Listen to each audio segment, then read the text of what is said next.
Nous sommes les enfants de Dieu. Nous nous réunissons.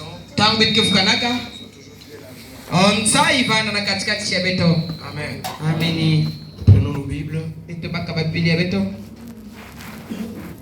L'évangile selon Saint Matthieu. Le chapitre 9. Chapitre 9. Nous allons lire le verset 22. Je lis au nom de notre merveilleux glorieux Seigneur Jésus-Christ.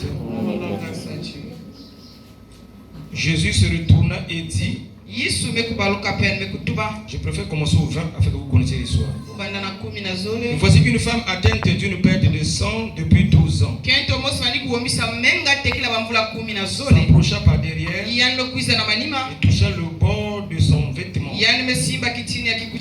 Car elle disait en elle-même, si je puis seulement toucher son vêtement, je serai guéri. Jésus se retourna et dit en la voyant, prends courage, ma fille, ta foi t'a guéri.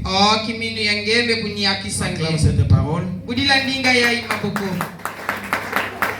Nous allons lire aussi dans le même chapitre, cette fois-ci le verset 2.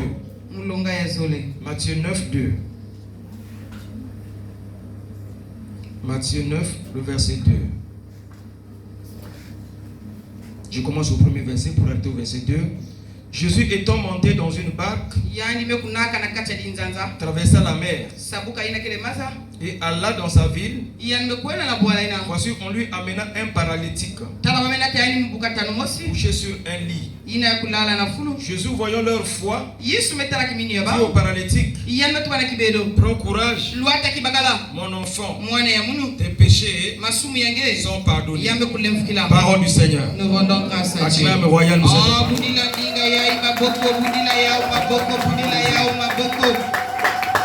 Alléluia. Nous pouvons intituler notre thème de ce matin, tout est possible à celui qui croit. Il y a celui qui est à côté de toi, tout est possible. Alléluia. Amen. Très bien, tout est possible à celui qui croit. Gloire à Dieu. Bien aimé dans le Seigneur.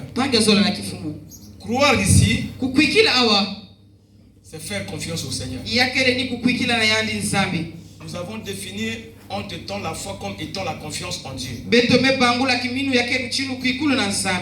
Croire ici, c'est accepter que la puissance de la parole de Dieu a la capacité de transformer ta vie. Croire ici, c'est accepter que la puissance de la parole de Dieu peut te sortir d'une situation difficile. Croire ici, c'est accepter que la parole de Dieu a la capacité de bénir, a la capacité de délivrer, a la capacité de guérir, a la capacité d'élever, et la capacité de positionner. Alléluia. Amen. Croire aussi, nous confier tous nos projets et nos destinées éternelles.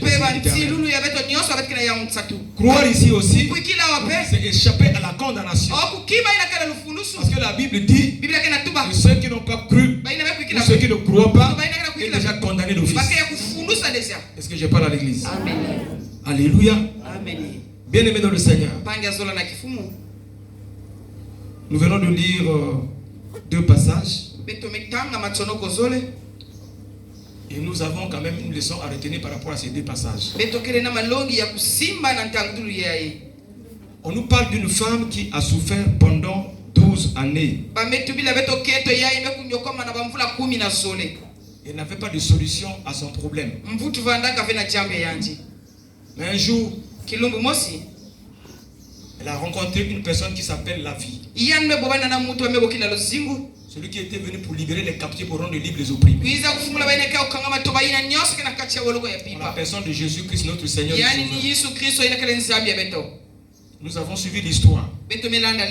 Bien aimé dans le Seigneur, ce qu'il faut retenir, c'est que dans les moments de désespoir, non seulement nous devons nous décourager, nous devons aussi nous soucier, alléluia, Amen. de notre foi.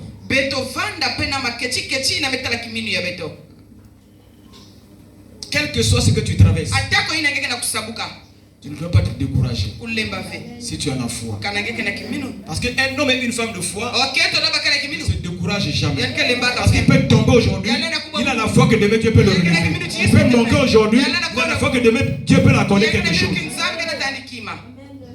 Donc souvent à un certain moment, en tant qu'enfant de Dieu, puisque nous avons la foi, il faut fermer parfois les oreilles à tout ce qui vient de l'extérieur.